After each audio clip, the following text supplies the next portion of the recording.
ఏంటి మీనా, తినడానికి వెళ్తున్నావని చెప్పి ఇంత లేటుగా ఇంటికొచ్చారు? ఏంటి ఊరంతా తిరిగేసొచ్చారా?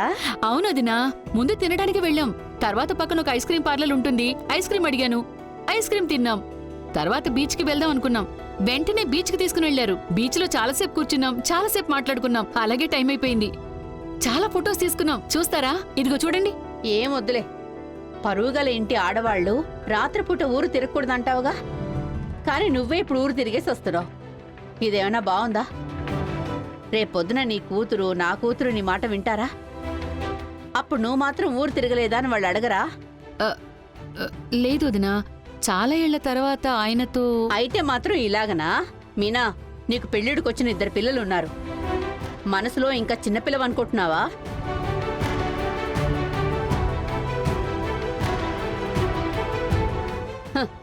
సరే సరే, ఇలాంటివన్నీ అడగడానికి ఎవరూ లేకపోతే అందరూ ఇష్టం వచ్చినట్టు ఆడేవాళ్లే.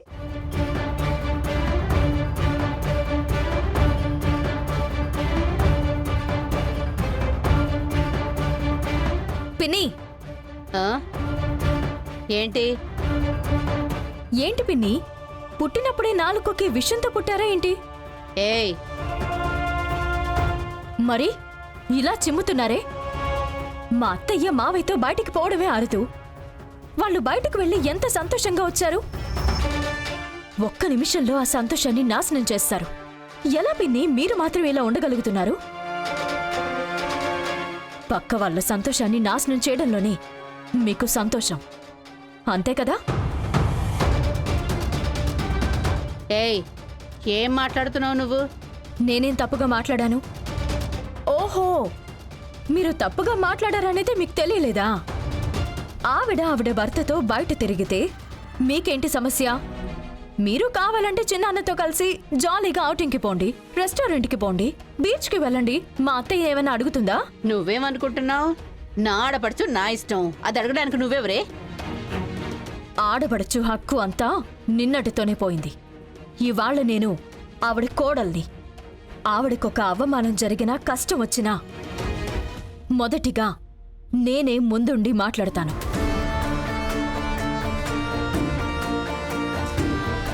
ఇక మీద ఆవిడ్ని అవమానించడం, క్వశ్చన్ చేయడం అంతా పెట్టుకోకండి. అది నేను ఊరికే చూస్తూ కూర్చోలేను పిన్ని. ఏం చేస్తావు? ఏమైనా చేస్తాను.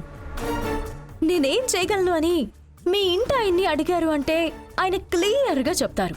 డౌట్ ఉంటే వెళ్ళి అడిగి చూడండి.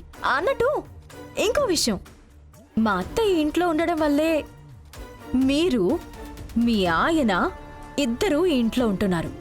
అది మర్చిపోకండి. ఇక మీదైనా చూసి జాగ్రత్తగా నడుచుకోండి, లేదంటే పెద్ద సునామీయే వస్తుంది.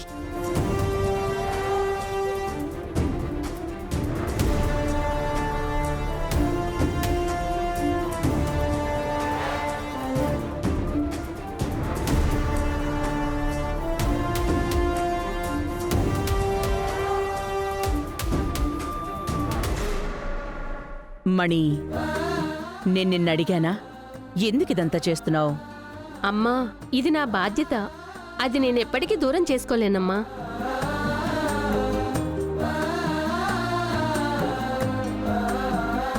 అమ్మా, బంగారిని చూశారా? మీనా అమ్మకి ఎలా సపోర్ట్ చేస్తుందో. అవును, అందులోనూ మన అమృతని కట్టేసి కూర్చోబెట్టేసింది. కొద్దిసేపు మన అమృతమ్మ నోట మాట రాలేదు. అమృత అలా మాట్లాడడానికి కారణం అడగడానికి ఎవరూ లేకపోవడమే మణి. చాలా నోరు జారుతోంది. సరైన వాళ్ళనే దించారు కదా మీరు, ఇంక తోకలు ముడుచుకోవాల్సిందే. కానీ నాకు ఒకే ఒక కష్టం అమ్మా. ఏంటి? బంగారి మీనా కోసం ఇంత కష్టపడుతోంది. ప్రతి విషయం చూసి జాగ్రత్తగా చేస్తుంది. మీనా అమ్మ మనసు నొచ్చుకోకుండా నడుచుకోవటంలో అంత జాగ్రత్తగా ఉంది. మీనా అమ్మని ఎవరన్నా ఒక మాట అన్నా కూడా వెంటనే కోపం వచ్చేస్తుంది. నేను కూడా అప్పుడు మీనా అమ్మ అలా ఇలా అని ఉన్నదే మాట్లాడాను. నాతోనే గొడవకొచ్చేసింది. ఇది మంచి విషయమే కదా మణి. అత్తగారు కోడలు అంటే అలాగే కదా కలిసుండాలి. కలిసే ఉండాలి. కానీ బంగారు ఏం చేసినా మీనా అమ్మకి అది అర్థం కావటం లేదమ్మా. మీనా అమ్మ బంగారిని ఇంకా తన కోడలిగా పూర్తిగా ఒప్పుకోవటం లేదు కదమ్మా. అదే అమ్మా నాకు కష్టంగా ఉంది. మణి, మీనా ఒకే రోజులో మారే మనిషి కాదు. మీనా మనసు లోపల తన స్థానం ఎక్కడ తన కోడలు లాగేసుకుంటుందోనని భయం ఉంది.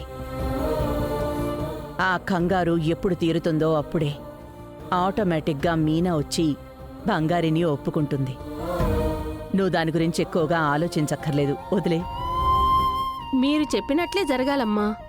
వాళ్ళిద్దరూ అన్యోన్యంగా అత్తగారు కోడలిగా ఉండేది నేను కల్లారా చూడాలమ్మా. అదేనమ్మా నా కోరిక.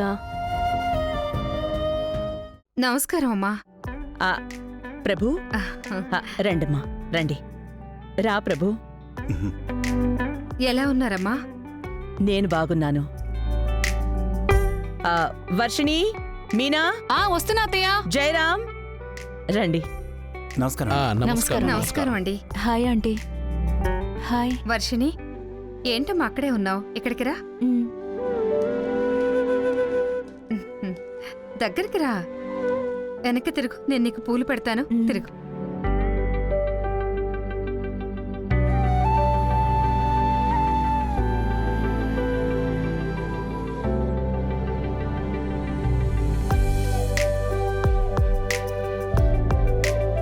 మన వర్షిణి పాప పూలు పెట్టుకోవడమే నచ్చదు అని చెప్పేది. ఇప్పుడు ఈ సంబంధం మాట్లాడిన దగ్గర నుంచి ఈవిడగారు పూలు తీసుకొస్తూనే ఉంది, ఆవిడగారు తల్లో పెట్టుకుంటూనే ఉంది. అసలు ఎలాంటి సిచ్యువేషన్ని నేను అసలు ఎప్పటికీ ఊహించనే లేదు అమృత. ఏమండి, జరిగేదంతా చూస్తుంటే ఈ పెళ్లి జరిగిపోయేలా ఉందండి. ఏయ్, నోరు ముయ్యి, ఇంకా టైం ఉంది. మన కొడుకే తన మెడలో తాళి కడతాడు, నువ్వు కంగారు పడుకో. హా, సరే, కూర్చోండి.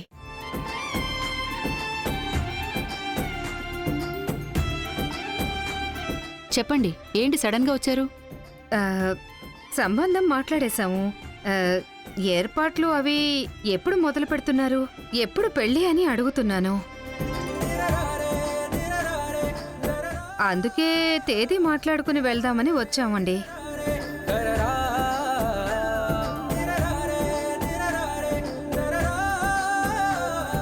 నేనే ఈ విషయం మీతో మాట్లాడాలనుకున్నాను. మామూలుగా మా కుటుంబంలో ఏ కార్యక్రమం జరిగినా మేము మా కులదైవం గుడికి వెళ్లి పొంగలి పెట్టి పూజ చేయటం ఆనవాయితీ. అందుకని రేపు గుడికి వెళ్ళాలి అనుకుంటున్నాం. ఏమంటున్నారు అత్తయ్య? మీరు నాతో చెప్పనే లేదు. పొద్దున్నే అనుకున్నాను, చెప్దాం అనుకున్నాను. ఈలోపు వీళ్లే వచ్చేశారు. గుడికి వెళ్ళడానికి కావలసిన ఏర్పాట్లు చూడు. అలాగే అత్తయ్య. మీరు గుడికొచ్చేయండి. మా సంప్రదాయం ప్రకారం అన్నీ మీకు తెలియాలి కదా. అలాగే అండి. మ్యామ్, నాకు ఒక చిన్న వర్క్ ఉంది, అది చూసుకుని వచ్చేస్తాను. మీరు పొంగల్ పెట్టండి. అలాగే బాబు, ఏం పర్వాలేదు. మ్. బంగారి, జాన్సమ్మా. మీ అత్తతో ఉండి గుడికి వెళ్ళడానికి కావలసిన ఏర్పాట్లన్నీ చూసుకో. అలాగే జాన్సమ్మా.